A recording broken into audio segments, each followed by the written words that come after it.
اعوذ باللہ من الشیطان الرجیم، بسم اللہ الرحمن الرحیم۔ And of Times, the last chapters, آخر الزماں کے گمشدہ واق کا چھٹا حصہ۔ گزری نشستوں میں آخر الزماں کے حوالے سے ہو رہے جنگوں اور آئندہ وقتوں میں متوقع واقعات کے دوران کئی بار ماضی کے جھروکوں میں جھانکتا رہا، اور ضروری یوں تھا کہ اگر آپ ماضی کے چند اہم واقعات کو بخوبی سمجھ نہ لیں تو مستقبل کو جاننا انتہائی دشوار ہو جائے گا۔ مثلا جب قوم عاد و ثمود کی بربادی کا ذکر ہوا تو مقصد نہ صرف عذاب الہی سے نافرمان قوموں کی بربادی کا ذکر مقصود تھا، بلکہ یہ بیان کرنا ضروری تھا کہ ان انتہائی ابتدائی ادوار کی قوموں یعنی عاد اور ثمود کے ساتھ قدیم عرب ختم ہو گئے، اور آج جو عرب ہمیں مشرق وسطی یا دنیا بھر میں نظر آتے ہیں وہ دو طرح کے ہیں۔ یہ نئے عرب ہیں، یہ جدید عرب ہیں، یہ دو طرح کے ہیں۔ اصل عرب یا عرب العربہ یا قحطانی عرب قوم یمن سے ایک شخص قحطان کی نسل سے ہے، جس کے 24 بیٹوں میں سے ایک کا نام یہ عرب تھا، جس سے لفظ عرب نکلا۔ دوسرے عرب جو کہ اصل عرب نہیں ہیں لیکن موجود ہے آج کی دنیا میں، وہ عدنانی عرب یا عرب المستعربہ کہلاتے ہیں، اور وہ حضرت اسماعیل علیہ السلام کی نسل سے ہیں، جو کہ اپنی والدہ کے ساتھ ہجرت کر کے مکہ شریف آئے تھے، اور جو پہلے عربی نہیں بلکہ عبرانی زبان بولتے تھے، اور پھر ان کی ایک یمنی خاتون سے شادی ہوئی، اور اس کے بعد ان کی آگے نسل عرب ہوئی۔ دونوں اصل عرب اور عدنانی یا مہاجر عرب حضرت نوح علیہ السلام کے صاحبزادے سام کی نسل سے ہیں، لیکن اصل عرب نہیں بلکہ حضرت اسماعیل علیہ السلام کی نسل سے آنے والے مہاجر یا عدنانی عرب وہ حضرت ابراہیم علیہ السلام کی نسل سے ہیں، کیونکہ وہ ہجرت کر کے آئے تھے وہاں سے، حضرت اسحاق علیہ السلام کے بھائی۔ رسول اللہ صلی اللہ علیہ وسلم عدنانی عرب تھے۔ یہ گفتگو یوں ضروری کہ ہم غیر عرب تو نہیں لیکن آج بھی مختلف عرب قبائل میں یہ حسب نسب کا معاملہ انتہائی اہمیت رکھتا ہے۔ قبیلہ قریش عدنانی عرب تھے، مہاجر عرب تھے، جبکہ مدینہ منورہ میں آباد اوس اور الخزرج قبائل وہ یمن کے قحطانی تھے یعنی اصل عرب، اور انہوں نے آپ صلی اللہ علیہ وسلم کی حمایت کی تھی، اسی لیے وہ انصار یعنی حمایت کرنے والے کہلائے۔ کئی عرب ممالک میں اصل یا قحطانی اور کئی عرب ممالک میں مہاجر یا عدنانی عرب مقیم ہیں، آپس میں رشتہ داریاں ہیں، یکساں انداز حیات ہے، لیکن تفریق بہرحال برقرار ہے۔ میں نے ایک اور جگہ یہ بھی کہا تھا کہ آخر الزماں میں لوگ سادہ زندگی اور بنیادی ہتھیاروں کی طرف لوٹ جائیں گے، اور اس حدیث مبارکہ سے یہ گمان کیا تھا کہ آخری مارکوں اور قیامت سے قریب تر ظاہر ہوتی نشانیوں سے پہلے کسی بڑے سانے جو کہ نیوکلیئر وار کی صورت بھی سامنے آ سکتا ہے، وہ کو پذیر ہو سکتا ہے، دنیا کی آبادی بہت کم رہ جائے گی، اور آخری مارکے شاید 7-8 ارب انسان نہ لڑے بلکہ تعداد کم ہو جائے اس بڑے مارکے یا نیوکلیئر وار کی صورت میں جو اس دور کو موجود ہوگا، جو دنیا اس دور کی ہوگی۔ اور تبھی اس آفت سے بچنے کے لیے ایک اور حدیث میں نے بیان کی تھی کہ پہاڑوں یا دور دراز مقامات پہ شہروں سے دور پناہ لینے چلے جاؤ۔ اللہ تعالیٰ ہی بہتر جانتا ہے، میں صرف صدیوں پہلے بیان کی گئی احادیث اور سب سے بڑھ کے قرآن شریف سے عصر حاضر اور آئندہ دور کی منظر کشی کی کوشش کر رہا ہوں، انتہائی احتیاط کے ساتھ، لیکن غلطی کا بھرپور امکان ہے جس کے لیے میں اللہ تعالیٰ سے معافی کا طلبگار بھی ہوں، کیونکہ آخری مارکے یمن، شام، مکہ، مدینہ، بیت المقدس سمیت مشرق وسطی کے کئی علاقوں میں ہی ہوں گے، اس لیے جہاں گزری نشست میں کچھ خراسان کا ذکر کیا تھا، تو آج امام مہدی کے دور اور اگلی علامات کا ذکر کرنے سے پہلے خطہ عرب کا کچھ ذکر کر لوں، اور عرب قوم امام مہدی کا ظہور چونکہ کعبہ میں دوران طواف ہوگا اور ان کی طرف مدینے سے آتا ایک لشکر زمین میں پھنسے گا، یا پھر حرم شریف کے اندر و باہر خونریزی، عرب بادشاہ کی موت کے بعد جھگڑا، اور 3 بادشاہوں کے بیٹوں کے کعبے پہ قبضے کی ناکام کوششیں، گویا اہم ترین حیثیت مکہ کی ہے، کیونکہ وہیں سے امام مہدی کا دوران طواف ظہور ہوگا، اور پھر معاملات دوسرے علاقوں تک پھیلیں گے۔ مکہ، مدینہ دونوں مقدس شہر، جدہ، تبوک، طائف، یہ سب سعودی عرب کے مغربی حصے میں بحر احمر کے کنارے حجاز میں واقع ہیں۔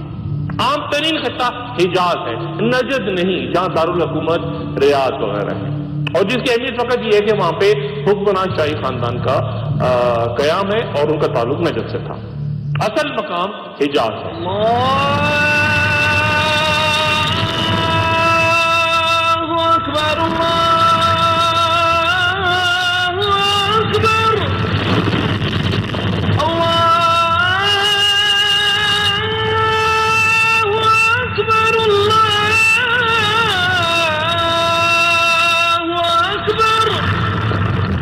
انیس سو 32 میں سعودی عرب کی بنیاد شاہ عبدالعزیز سعودی رکھی تھی، جنہوں نے فتوحات کا آغاز 1902 میں اپنے آبائی شہر یعنی ریاض پر قبضے سے کیا تھا۔ 1922 میں انہوں نے تمام نجد اور پھر 1925 میں حجاز پہ قبضہ کر دیا، اور یہ تیسری کوشش تھی سعودی عرب کو بنانے کی جو کامیاب ہوئی۔ اس سے پہلے ان کے خاندان یعنی آل سعود نے، جو کہ 130 سال سے نجد سمیت دیگر علاقوں پر قبضے کی کوششیں کر رہا تھا، لیکن وہ سب ناکام ہو گئی تھی، اور آخری ناکام کوشش کے بعد 1890 میں جب عبدالعزیز صرف 15 برس کے تھے تو ان کے خاندان کو ریاض سے پہلے قطر، پھر بحرین اور پھر کویت کی طرف جلا وطن کر دیا گیا تھا۔ اور اس سے پہلے 1744 میں محمد بن سعود نے امام عبد الوہاب کے ساتھ مل کے پہلی سعودی ریاست بنانے کی کوشش کی تھی، جسے 1818 میں عثمانی کمانڈر محمد علی پاشا نے مصر سے آ کے ختم کر دیا تھا، اور 1924 میں ایک چھوٹی سی سعودی ریاست نجد میں قائم ہو گئی تھی، لیکن 1891 میں عرب قبیلے راشدیہ نے اسے بھی ختم کر دیا تھا۔ تو یہ تیسری کوشش تھی جو اس کے بعد عبدالعزیز نے کی۔ 1902 میں جب عبدالعزیز نے ریاض پہ قبضہ کر لیا تو ان کی مدد امام عبد الوہاب کے حمایتیوں نے کی، جنہیں اخوان کہا جاتا تھا، لیکن یہ ذہن میں رہے کہ ان اخوان کا تعلق اخوان المسلمون سے بالکل نہیں۔ یہ انتہائی سخت رویہ رکھتے امام عبد الوہاب کے وہ پیروکار تھے جن کا رفتہ رفتہ عبدالعزیز سے اختلاف بڑھتا گیا۔ یہ اہل تشیع کو زبردستی سنی بنانے کے حامی تھے، قیدیوں بشمول خواتین اور بچوں کو قتل کرنے پر یقین رکھتے تھے، اور عبدالعزیز کے 2 بیٹوں یعنی فیصل کے برطانیہ اور سعود کے مصر جانے پر بھی انہیں شدید اعتراض تھا، اور پھر ان کی بغاوت اس قدر بڑھ گئی کہ انہوں نے عبدالعزیز کو قتل کرنے کی کوشش تک کر دی، اور پھر نتیجتاً مارچ 1929 کو برطانوی فوج کی مدد سے عبدالعزیز نے ان اخوان کو سبیلہ کے مقام پہ مکمل طور پہ کچل دیا، ان کے کئی اہم رہنما قتل کر دیے، اور ان میں اخوان کے سربراہ سلطان القتیبی بھی تھے جنہیں قتل کیا گیا، جبکہ جنہوں نے ہتھیار ڈال دیا، ہتھیار ڈالنے والوں کے لیے ایک علیحدہ فوجی دستہ حرس الوطنی کے نام سے تشکیل دیا گیا، جو آج سعودی عرب کی 1 لاکھ سے مضبوط نیشنل گارڈ کہلاتے ہیں، جن کے عام ترین فرائض میں سعودی شاہی خاندان کی حفاظت اور اسے اندرونی سازشوں اور بغاوتوں سے محفوظ رکھنا ہے۔ یہاں یہ تذکرہ بھی ضروری کہ 1979 میں جب کعبۃ اللہ پہ قبضے کی کوشش ہوئی جو کئی دن اور ہفتوں تک جاری رہی، تو وہ گروہ جس نے یہ کوشش کی تھی وہ خود کو اخوان کہتا تھا، اور ان کا رہنما جوہمان العتیبی کئی سال پہلے قتل کیے گئے سلیمان العتیبی کا پوتا تھا۔ عبدالعزیز سعود نے 1932 میں حجاز اور نجد دونوں کو ضم کر دیا آپس میں، اور جدید سعودی عرب کی بنیاد رکھ دی۔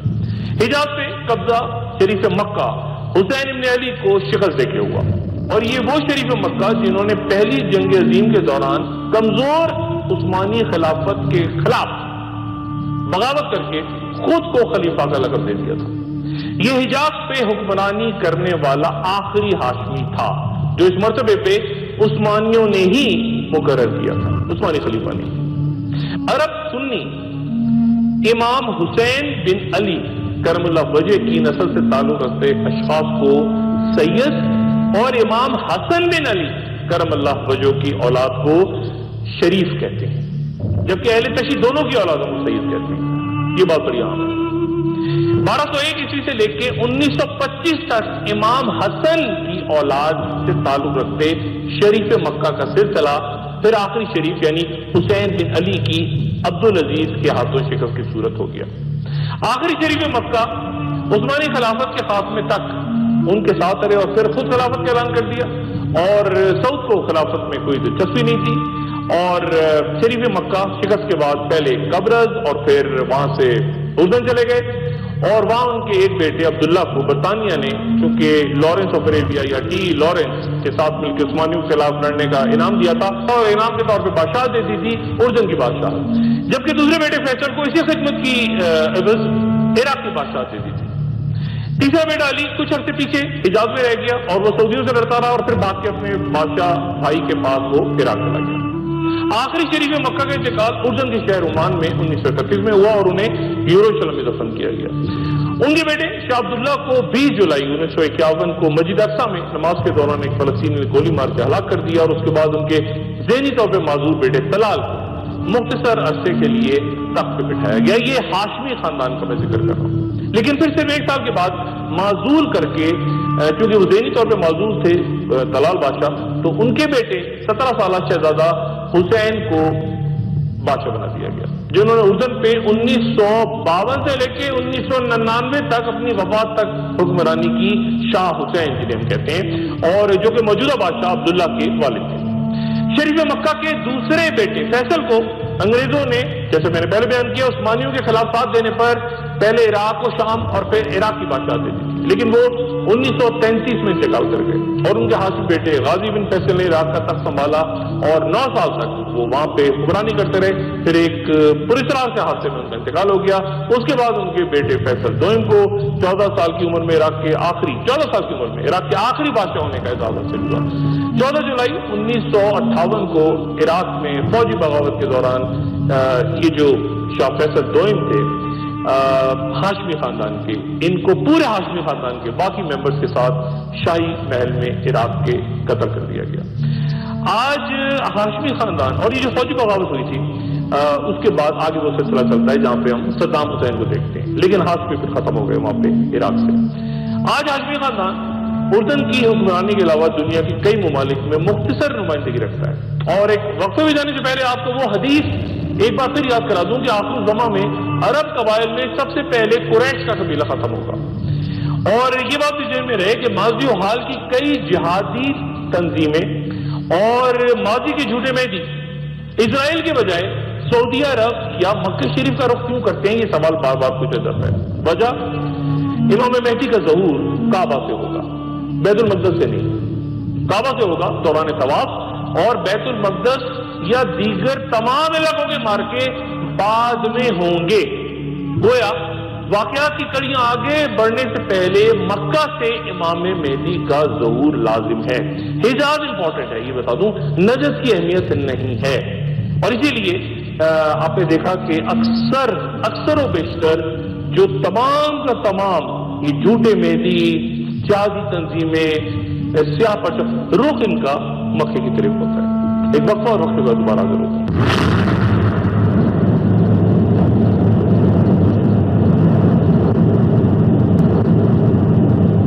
خوش آمدید۔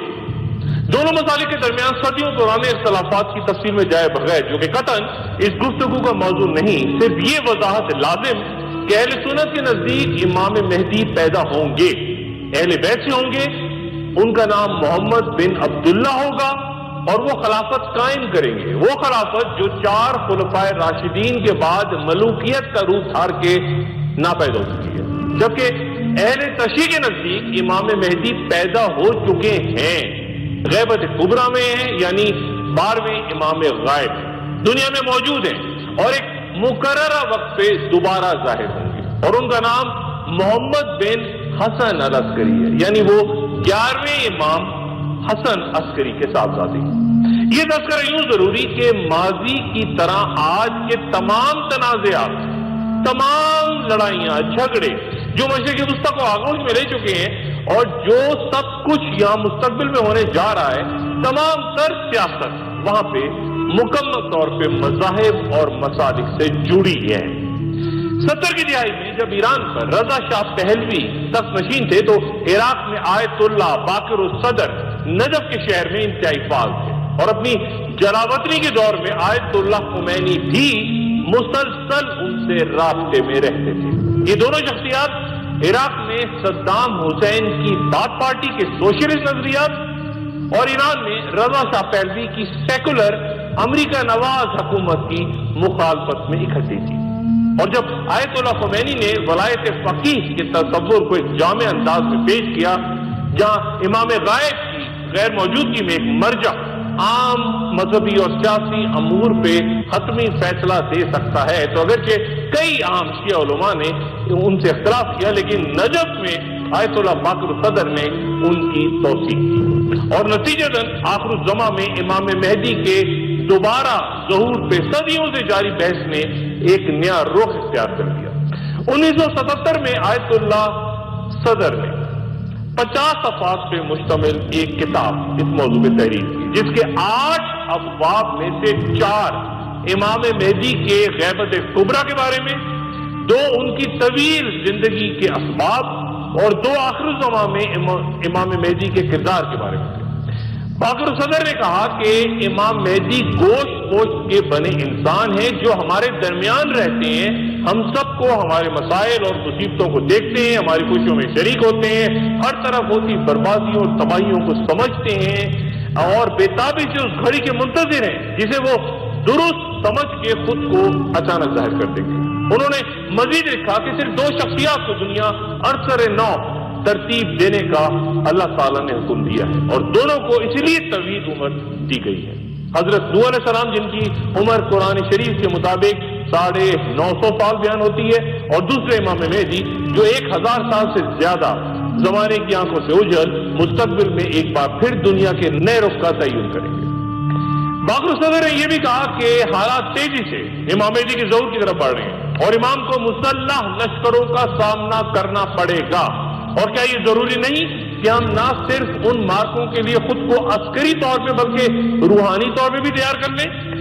1977 میں باقر صدر کی اس تحریر کے بعد صدام حسین کی جانب سے عاشور پر پابندی لگا دی گئی، اور نتیجتاً نجف اور کربلا سمیت عراق کے کئی علاقوں میں ہنگامے پھوٹ پڑے۔ کئی شیعہ علماء کو عراق چھوڑنا پڑا اور لبنان میں پناہ لینی پڑی، جن میں آیت اللہ حسن شیرازی بھی تھے، جنہوں نے امام مہدی کے ظہور سے متعلق باقر صدر کے نظریات کی مکمل حمایت کا اعلان کیا تھا۔ 2 سال بعد جب آیت اللہ خمینی تہران واپس آئے اور لاکھوں افراد نے ان کا استقبال کیا، رضا شاہ پہلوی کی طویل حکومت کا خاتمہ ہو گیا، جلاوطنی میں چلے گئے رضا شاہ پہلوی، اور ایران میں اسلامی انقلاب آ گیا۔ اس تمام صورتحال نے ایک بار پھر عراق میں تمام شیعہ تحریکوں کو انتہائی متحرک کر دیا، جو کہ صدام حسین کے ظلم کی وجہ سے ایک طویل عرصے سے خاموش تھی۔ اور عراق میں موجود آیت اللہ باقر صدر نے ایران میں آیت اللہ خمینی کے لیے ایک اپنے خصوصی نمائندے محمود ہاشمی کا اعلان بھی کر دیا۔ اگرچہ باقر صدر کو یقین تھا کہ ایران کی طرح عراق میں اسلامی انقلاب کی کامیابی ناممکن ہے صدام حسین کی موجودگی میں، لیکن انہوں نے پھر بھی صدام حسین کی بات پارٹی کے خلاف ایک فتویٰ جاری کر دیا، اور نتیجتاً انہیں اپریل 1980 میں صدام حسین کے ذاتی حکم پہ شہید کر دیا گیا، اور چند ماہ بعد یعنی ستمبر 1980 میں تمام سنی عرب ممالک اور امریکہ کی حمایت کے ساتھ عراق میں ایران پہ حملہ کر دیا۔ نجف اور کربلا میں صدام حسین نے پرتشدد انداز میں ریاستی ریٹ بحال کی، اور لبنان میں بعض پارٹی کے کمانڈوں نے آیت اللہ حسن شیرازی کو بھی مار دیا۔ بے شمار شیعہ علماء دمشق میں حضرت زینب رضی اللہ تعالیٰ عنہ کے مزار کے ارد گرد پناہ گزین ہو گئے، یا پھر جنوبی لبنان میں انہوں نے آیت اللہ فضل اللہ کی جماعت میں شمولیت اختیار کر لی، جو کہ نجف سے ہی تعلق رکھتے تھے، لیکن وہ 1966 سے لبنان میں مقیم ہو گئے تھے۔ ان کا تعلق لبنان کی عمل جماعت سے تھا، لیکن جو ہی اس جماعت نے اسرائیل سے مفاہمت کی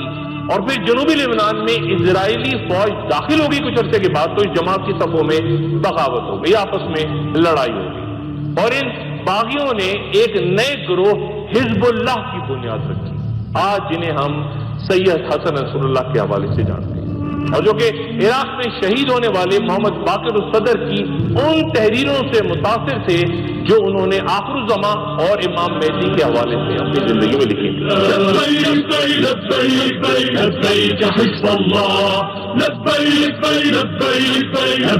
بہت اہم مصنف کمال سلیمان کئی تحریروں میں مسلسل اسرائیلی جاہلیت کو اسرائیلی ریاست کے قیام کو قرب قیامت کے فتنوں سے جوڑتے رہے۔ اس تمام عرصے میں 1995 میں کمال سلیمان نے یہ لکھا کہ علامات قیامت کا اظہار امریکیوں اور ترکیوں کے باہمی اشتراک سے ہوگا، اور واشنگٹن کی خواہش ہے کہ وہ خطہ عرب پہ مکمل قبضہ کر کے دریائے فرات کے کناروں پہ اپنے فوجی اڈے اور بغداد میں اپنا ہیڈ کوارٹر قائم کرتے ہیں۔ ان تحریروں کا بہت اثر ہو رہا تھا حزب اللہ کی صفوں میں، اور پھر کمال سلیمان نے شام سے سفیانی لشکر کے ظہور کی اطلاع بھی دی اور کہا کہ یہ بظاہر امریکی اور اسرائیلی قوتوں کو شکست دے گا بظاہر، لیکن دراصل یہ مسلمانوں کے درمیان تفریق کا سبب بنے گا۔ پہلے عراق پہ قبضہ کرے گا اور پھر پورے خطہ عرب پہ۔ اسی دوران بیروت سے سید قطب کی چند تحریریں اور مختلف ایرانی علماء کے کتابیں وہ بھی اچانک منظر عام پہ آ گئی، جن میں عام ترین سید حسن نجیب محمد کی وہ کتابیں تھیں، وہ تصانیف تھیں جن میں آخر الزماں کو سائنسی انداز میں زیر بحث لایا گیا تھا، اور یہ کتابیں بھی مسلسل حزب اللہ اور دیگر جو عسکری قوتیں تھیں ان میں بہت اہمیت اختیار کر گئی تھی۔ فزکس کے طبیعت کے اصولوں سے بیان کیا گیا تھا کہ امام مہدی کے ظہور میں تاخیر کا سبب وہ غفلت ہے مسلمان جس کے مرتکب ہو رہے ہیں۔ 2 سال بعد ہی بلال النعیم کی وہ کتاب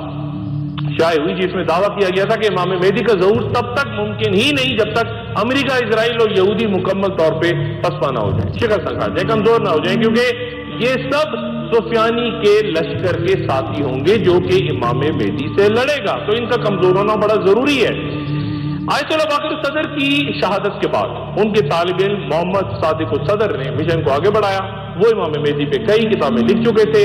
اور عراق میں عام ترین شیعہ عالم کی حیثیت اختیار کر گئے تھے۔ انہوں نے بھی ایک بار پھر صدام حسین کے خلاف بغاوت کا علم بلند کر دیا، بلکہ نجف کے علماء سے بھی ان کی کچھ معاملات پہ لڑائی ہو گئی، جس کے بعد 2 فروری 1999 کو صادق الصدر کو ان کے 2 بیٹوں کے ساتھ شہید کر دیا گیا، جبکہ تیسرا بیٹا جو تب 25 سال کا تھا وہ زندہ رہا، اور 2003 میں عراق پر امریکی حملے کے بعد وہ تیسرا بیٹا ایک مضبوط جائرانہ قوت بن کے مہدی آرمی نامی گروہ کی قیادت کرتا ہمارے سامنے آیا، یعنی مقتدیٰ صدر۔ مقتدیٰ صدر نے عراق کی سنی جہادی تنظیموں سے بھی رابطہ کیا اور خود کو آیت اللہ سستانی سمیت دیگر شیعہ علماء سے کچھ الگ کر لیا، اور 2004 میں امریکی فوج کے خلاف شدید پرتشدد کارروائیاں شروع کر دی۔ مقتدیٰ صدر 3 ماہ تک حضرت علی کرم اللہ وجہ کے مزار کے اندر محصور ہو کے لڑتے رہے، اور اس دوران آیت اللہ سستانی لندن کے ایک ہسپتال میں داخل ہو گئے۔ صلح اس بات پہ مقتدیٰ صدر کی ہوئی کہ وہ عراقی سیاست میں حصہ لیں گے، اور اگلے الیکشن جب ہوئے عراق میں تو مقتدیٰ کئی سیٹیں پارلیمنٹ میں جیتنے میں کامیاب ہو گئے۔ اس دوران ان کی مہدی آرمی لیکن طاقتور ہوتی چلی گئی، اور وہ بات پارٹی کے رہنماؤں کا بے دردی سے قتل کرتی رہی، اور وہ امریکی صدر جارج بش کو یعنی مقتدیٰ صدر اپنی تمام تقاریر میں دجال کہہ کے پکارتے رہے، اور مہدی آرمی کے تقریباً تمام جنگجو امریکی فوج یا بات پارٹی کو دجالی قوت سمجھ کے لڑ رہے تھے عراق میں۔ اس حقیقت سے بالکل ناواقف کہ ان کا رہنما امریکیوں کی صدری ترتیب پاتی سیاست میں شامل ہو چکا ہے۔ نتیجہ 2007 میں جب یہ بات زیادہ کھلی تو آپس میں پھر لڑائی ہو گئی، اور حکومت مخالف اور حکومت کے اتحادیوں کے درمیان شدید جنگ کربلا میں ہوئی، اور آیت اللہ سستانی کو درمیان میں آ کے یہ بیان جاری کرنا پڑا کہ خونریزی کر کے ظہور امام مہدی کی توقع آپ نہ کریں۔ ایران نے عراق میں ہوتی اس تمام خونریزی کے دوران خاموشی اختیار کی، خود کو الگ رکھا، اور ان اگلے مرحلوں کے لیے اپنے آپ کو تیار کیا جب نجف کے علماء کمزور تر ہوتے جائیں گے اور قوم ایران کا قوم ایک بار پھر ابھر کے سامنے آئے گا۔ اور اس دوران بڑی تعداد میں شیعہ علماء لبنان سے شام و عراق تک نجف اور کربلا کی طرف نہیں بلکہ اپنی مدد کے لیے تہران کی طرف دیکھیں گے۔ تہران انتظار کرتا رہا اور غالباً اب وہ وقت آ گیا ہے، اور اس مرحلے کو زیادہ دیر بھی نہیں لگی۔ اس مرحلے کو آنے میں دولت اسلامیہ یا داعش کچھ ہی عرصے میں مد مقابل آ گئی اہل تشیع کے، اور ان کے نزدیک آخر الزماں سے پہلے اس سرزمین پہ ان تمام قوتوں کا خون بہانا لازم قرار پایا جن پہ وہ کفر کا فتویٰ عائد کرتے ہیں، یعنی کہ اہل تشیع۔ درپردہ قوتیں جو بھی ہوں، جو بھی عالمی طاقتیں ہوں، کھیل جو ہے چاہے تیل کا ہو، آئل کا ہو، آئل فیلڈز کا ہو یا ویپنز کا ہو، جو بھی مقصد ہو، گاڑیوں، پہاڑوں، صحراؤں میں لڑتے یہ مختلف جہادی گروہ اور جہادی تنظیمیں اپنے اپنے عقائد کے مطابق آخر الزماں سے پہلے کا وہ میدان سجا رہی ہیں جہاں یہ تمام سڑکیں پھر بڑے مارکوں کو جنم دیں گی۔ اور ایک وقفے کے بعد میں اس حدیث کا ذکر یہاں ضرور کرنا چاہوں گا جو کہ اس وقت مشرق وسطیٰ میں لڑتی تمام جہادی قوتوں کے درمیان بہت زیادہ زیر بحث ہے، اور وہ یہ کہ ایک عرب بادشاہ کی موت کے بعد شروع ہوتے جھگڑے۔ کون سا عرب بادشاہ؟ کئی عرب بادشاہ موجود ہیں اس وقت۔ ایک وقفے کے بعد آخر الزماں کی مزید نشانیاں اور یہ کہ کیا قیامتیں ڈھائی جائیں گی اس خطے میں بڑی علامتوں کے ظاہر ہونے سے پہلے۔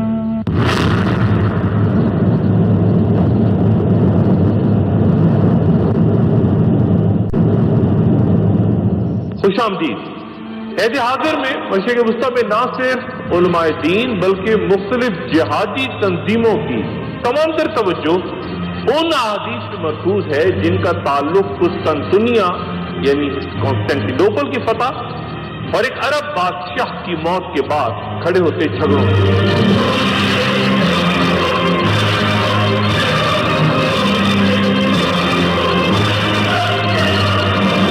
آباد ہوتا دنیا کا ایک پرانا شہر، قدیم ترین شہر جس کا نام رومن امپائر کانسٹینٹائن کے نام پہ رکھا گیا تھا، لیکن 1923 میں خلافت عثمانیہ کے خاتمے کے بعد مصطفیٰ کمال پاشا نے جہاں نئے سیکولر ترکی کی بنیاد رکھی، وہاں اس شہر کا نام قسطنطنیہ سے تبدیل کر کے استنبول رکھ دیا اور دارالحکومت کو بھی قسطنطنیہ یا استنبول سے منتقل کر کے انقرہ لے گئے۔ یہ علماء دین کے لیے انتہائی حیران کن اور پراسرار سا واقعہ تصور ہوتا ہے کہ مصطفیٰ کمال پاشا نے ایک ایسے شہر کا نام، ملک کا نہیں، کئی ممالک کا نام تو حدیث میں ہمیں ملتا ہے جیسے فلسطین کا، بلد الشام کا، یمن کا، لیکن شہر کا نام قسطنطنیہ جو کہ حدیث میں باقاعدہ نام کے ساتھ بیان ہوا ہے، اسے مصطفیٰ کمال پاشا نے کیوں تبدیل کر دیا؟ اور پھر بہت سے ترک مصنفین علماء اب یہ بیان بھی دیتے ہیں کہ قسطنطنیہ کی جس فتح کا ذکر آخر الزماں کی اہم علامات میں بیان ہوتا ہے وہ تو صدیوں پہلے عثمانیوں کے ہاتھوں ہو چکی ہے۔ یہ بھی انتہائی متناسب بات ہے کیونکہ احادیث میں قسطنطنیہ کی جس فتح کا ذکر ہوتا ہے وہ اس مولود الکبریٰ کے بعد ہونی ہے جو اب تک نہیں ہوئی اور جس کے بعد دجال کا ظہور ہوگا۔ اگر عثمانیوں کی قسطنطنیہ پہ فتح ہو گئی تھی، اگر اس حدیث کو اس سے لنک کیا جائے تو کیا اس سے پہلے مولود الکبریٰ ہوا جو وہ جنگ ہوئی؟ نہیں ہوئی، اور کیا اس کے بعد دجال ظاہر ہوا؟ نہیں ہوا۔ تو یعنی یہ جو حدیث میں اشارہ ہوا ہے فتح کا، یہ بھی فتح ہونی ہے، جیسا کہ فرمایا سیدنا معاذ بن جبل رضی اللہ تعالیٰ عنہ سے روایت ہے کہ بیت المقدس کی آبادی مدینہ کی تخریب کا سبب ہے، مدینہ کی تخریب کاری بڑی جنگ کا سبب ہے، اور جنگ و جدال قسطنطنیہ کی فتح کا سبب ہے، اور قسطنطنیہ کی فتح دجال کے نکلنے کا سبب ہے۔ نہ تو مولود الکبریٰ یا آرمگیڈن ہوئی اور نہ ہی صدیوں پہلے دجال برآمد ہوا۔ واضح ہوتا ہے کہ ترک اس حدیث میں جس میں ان کی سرزمین پر نام لے کر رسول اللہ صلی اللہ علیہ وآلہ وسلم نے ایک شہر کا اشارہ کیا کس قدر خوفزدہ ہیں، اور تبھی قسطنطنیہ کا لفظ ہی مصطفیٰ کمال پاشا نے اس لفظ کا استعمال ہی خلاف قانون قرار دے دیا۔ گزرے چند سالوں میں ترکی جو ایران پر امریکی جاہلیت کے دوران ایک غیر جانبدار کردار ادا کر کے عالم اسلام میں بہت اہم کردار ادا کر رہا تھا، اب شام کے خلاف عرب ممالک کے اتحاد اور نیٹو کے ساتھ مل کے دولت الاسلامیہ سے اسی طرح خطرات کا شکار ہے جس طرح کے سعودی عرب اور دیگر عرب ممالک۔ کرد روز بروز مضبوط تر ہو رہے ہیں اور وہ ترکی کے اسرائیل سے سفارتی تعلقات پر شدید تنقید کرتے جہاں اپنے لیے آزاد کردستان حاصل کرنے جا رہے ہیں، وہیں اپنے لڑتے لشکروں کو بار بار یہ بھی یاد دلاتے رہتے ہیں کہ فاتح یروشلم اور اسلامی تاریخ کا عظیم ترین سپہ سالار یعنی سلطان صلاح الدین ایوبی عرب، ترک یا ایرانی نہیں تھا بلکہ کرد تھا، اور آخر الزماں میں یروشلم کے مارکوں میں ایک بار پھر کرد ہی ہوں گے جو بڑی جنگوں کی قیادت کریں گے۔ کئی چھوٹی چھوٹی خلیجی ریاستوں میں تقسیم ہے، لیکن جب بھی عرب بادشاہ کی موت کے بعد اس کے بیٹوں میں جھگڑے کا ذکر ہوتا ہے تو فوراً تمام تر ذہن سعودی عرب کی طرف چلے جاتے ہیں جہاں گزرے کئی سالوں سے شاہ عبدالعزیز کے بیٹوں کے باری باری انتقال کے بعد اب ان کے پوتوں یعنی ملک کے بانی عبدالعزیز کی تیسری نسل کے درمیان اختلافات اور تنازعات کا اندیشہ ہے مستقبل میں۔ سعودی شاہی خاندان میں محتاط اندازے کے مطابق 5 سے 6 ہزار شہزادے موجود ہیں اور آپس کی خانہ جنگی ان میں کوئی نئی بات نہیں ہے۔ سعودی عرب کے بانی شاہ عبدالعزیز کے انتقال کے بعد ہی ان کے بیٹے شاہ سعود اور شاہ فیصل کے درمیان شدید اختلافات شروع ہو گئے اور شہزادہ فیصل نے الزام عائد کیا تھا کہ بادشاہ سعود کا جھکاؤ مصر کے صدر جمال عبد الناصر کی طرف ہے جو آہستہ آہستہ عرب دنیا کے مقبول ترین رہنما بن رہے ہیں۔ شاہ سعود کے ملک سے غیر حاضری کے دوران شہزادہ فیصل نے ان کے خلاف بغاوت کر کے ایک متبادل کابینہ تک تشکیل دے دی تھی۔ تب دونوں کے سوتیلے سات بھائیوں یعنی عبدالعزیز کی بیوی حفصہ سبیری کے تمام بیٹوں نے اپنی حمایت فیصل کے پلڑے میں ڈال دی تھی۔ نتیجتاً شاہ سعود کو اقتدار چھوڑ کے اپنے بھائیوں کے ہاتھوں سعودی عرب سے جلا وطن ہونا پڑا تھا۔ وہ قاہرہ جا کے جمال عبد الناصر کے ساتھ ریڈیو قاہرہ پہ بیٹھ کے شاہ فیصل کے خلاف پروپیگنڈا کرتے رہے اور پھر جلا وطنی میں ہی بے بسی کی حالت میں یونان کے ایک ہوٹل میں انتقال کر گئے۔ طویل بحث کے بعد سعودی شاہی خاندان نے اپنے جلا وطن بادشاہ کی میت ملک واپس لانے کی اجازت دی اور ریاض میں انتہائی خاموشی کے ساتھ شاہ سعود کو دفن کر دیا گیا۔ سبیری شاہ عبداللہ کے انتقال کے بعد ایک بار پھر مضبوط ہو گئے ہیں، لیکن موجودہ شاہ سلیمان جو کہ عبدالعزیز کے آخری بادشاہ بیٹے ہیں کیونکہ مکرن کو ہٹا دیا گیا ہے اور بیماری کی حالت میں تخت پہ بیٹھے ہیں، وہ اس وقت عبدالعزیز کی تیسری نسل کے نوجوان شہزادوں کو عام ترین عہدوں پہ فائز کر کے اختلافات کو ختم کرنے کی کوشش کر رہے ہیں جو کہ تقریباً ناممکن ہے۔ جہاں تمام عرب سنی ریاستیں اندرونی اور بیرونی خطرات سے اس وقت لرز رہی ہیں، کیا ایران طاقتور ہو رہا ہے؟ ہرگز نہیں، کیونکہ ایک تو دولت اسلامیہ یا داعش جس قدیم خراسان کو دوبارہ قائم کرنے جا رہا ہے، ایران اس کا حصہ ہے، یعنی اگر خراسان بنتا ہے داعش والا یا دولت اسلامیہ والا تو ایران ٹوٹے گا، اور پھر عراق، لبنان، شام، یمن کے جو شیعہ اس وقت ایران کی حمایت رکھتے ہیں ذہن میں رہے کہ وہ عرب ہیں، اور عرب عجمی تقسیم آج بھی بہت زیادہ گہری ہے مشرق وسطیٰ میں، اور جہاں ان عرب شیعہ حضرات کی ایران کی حمایت سے جان ان کو چھڑانی پڑی، وہ ایک لمحے میں فیصلہ کر لیں گے۔ آخر الزمان کی علامات سے متوسطہ بڑی علامات کی طرف تیزی سے بڑھ رہی ہیں، تیزی سے، اور اسی تناظر میں جہاں امام مہدی کے ظہور کی علامات تقریباً ہم آتے دیکھ رہے ہیں، وہیں اس اصل عرب کا کردار بھی واضح نہیں ہوا۔ اصل عرب، یمن والے عرب جن کے بارے میں ارشاد ہوا، حضرت ابو ہریرہ رضی اللہ تعالیٰ عنہ فرماتے ہیں کہ قیامت تب تک نہیں آئے گی جب تک ایک شخص کہتان سے پیدا نہ ہوگا جو لوگوں کو اپنی لاٹھی سے ہانکے گا۔ کہتانی عرب یعنی وہ یمن والے اصل عرب، وہ عرب کون سے ہوں گے؟ جو اصل عرب وہ دوبارہ آئیں گے اور باقیوں کو ہانکیں گے۔ یہ سب کچھ حضرت امام مہدی کے آنے سے پہلے ہوگا۔ اگلی نشست میں پھر ملاقات ہوگی۔ اپنا دوستوں رشتہ داروں گرد و نواح کے لوگوں کا سب کا خیال رکھیے گا۔ اللہ